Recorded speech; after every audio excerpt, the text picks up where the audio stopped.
সর্বশেষ আপডেট আন্তর্জাতিক অঙ্গনে এবং বিশ্ব সংবাদে আপনাদেরকে স্বাগতম।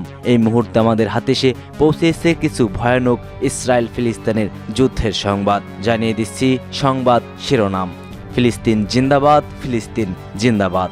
এবার ঘনবসতি বাড়িঘর সহ জনবহুল জায়গা ও বাজারে বোমা ফেলছে ইসরায়েলি দখলদাররা। আরও জানিয়ে দিচ্ছি, সিরিয়ার পর পশ্চিমাদের পরবর্তী লক্ষ্যবস্তু হল ইরাক বিভক্তি করা। জানিয়ে দেব ফিলিস্তিনিদের পক্ষে অবস্থান, আন্তর্জাতিক কুদস দিবসে ইরানিদের গৌরবময় উপস্থিতি। থাকছে বিশ্ব শান্তির জন্যই গ্রিনল্যান্ড দখল প্রয়োজন বলছেন ডোনাল্ড ট্রাম্প।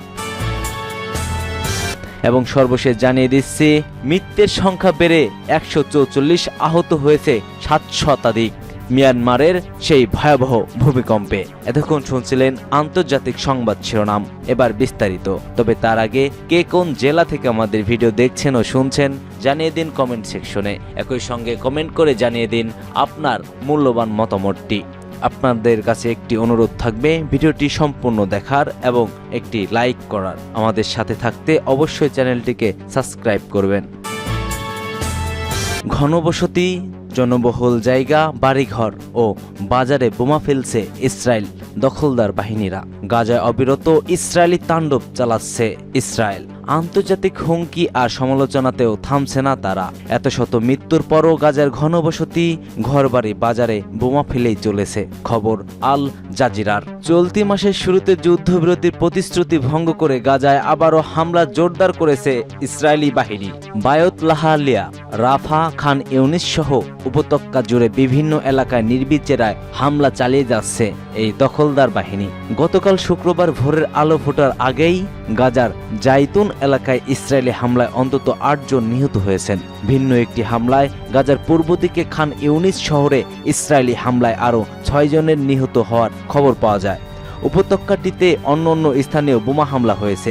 F-16 যুদ্ধবিমান থেকে আবাসিক ভবন ও শরণার্থী শিবিরে লক্ষ্য করে বোমা বর্ষণ করেছে সেনারা। এছাড়া মধ্য গাজার একটি ব্যস্ত বাজারেও চলছে বর্বর সেনাদের নৃশংসতা।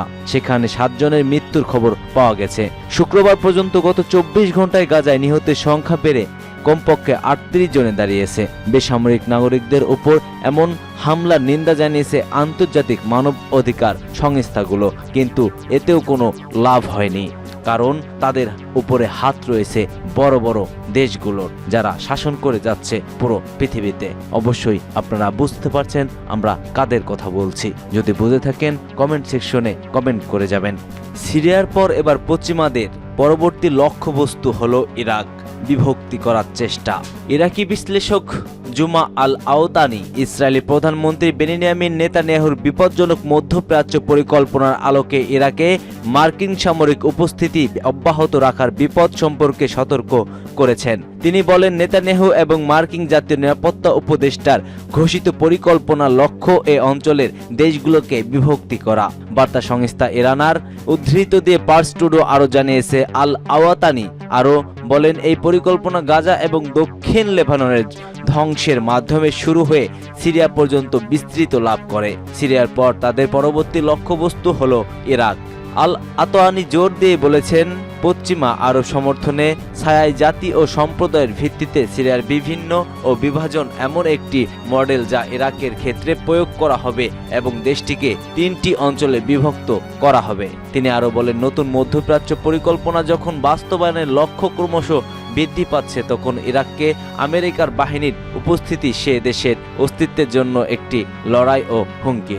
এই বিশ্লেষকে আরও বলেছেন, ইরাক সরকার সেপ্টেম্বরের শুরুতেই আমেরিকার সামরিক উপস্থিতির অবসান ঘটাতে যাচ্ছে। ইরাকিরা এই প্রক্রিয়াটি সম্পূর্ণ হওয়ার জন্য অপেক্ষা করে যাচ্ছেন। তবে এত শত কথার মধ্যেও আমেরিকা কোনো মন্তব্য করেননি। এর সত্যতা কতটুকু তা নিশ্চয়তা এখনো মেলেনি।